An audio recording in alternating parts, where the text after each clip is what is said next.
1 in 20 people has been a victim of crime, which means that 19 out of 20 people are criminals. No wonder we need police. In the olden days, if someone did something wrong, there was nothing you could do except form a mob with your neighbours and hunt them down and kill them.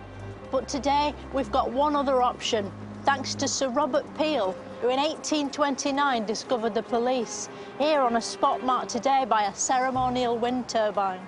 Once the police had been invented, victims of crime knew who to ask for help because of their special hats, designed to be visible at a distance by people being murdered in the London fog.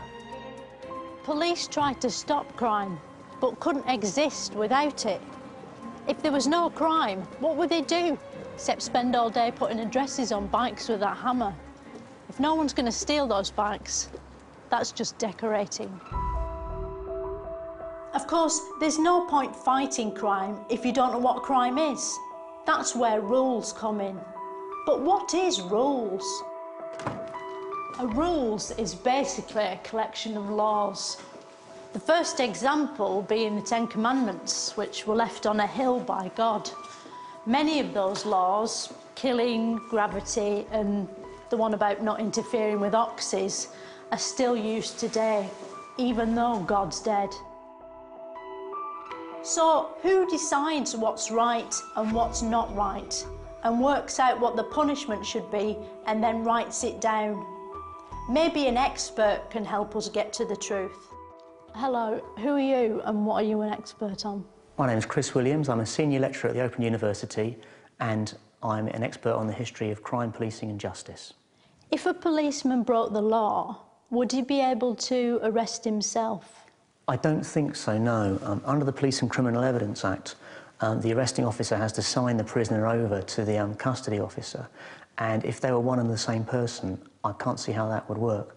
Also, I don't know how the investigator can interview themselves legally under that act, and if the case ever got to court, which I don't think it would, the defendant would be in a position to cross-examine himself.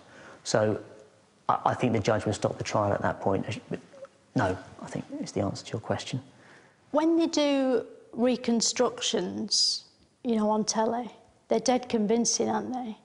Have any of them sort of, like, got a bit out of hand and turned back into an actual crime?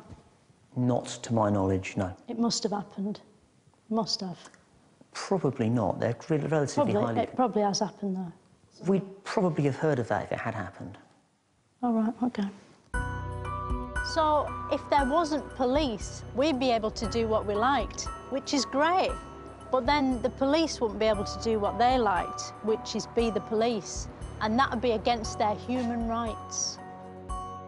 Next time on Moments of Wonder, I'll be finding out how all these little flaws make it easier to get between the big flaws.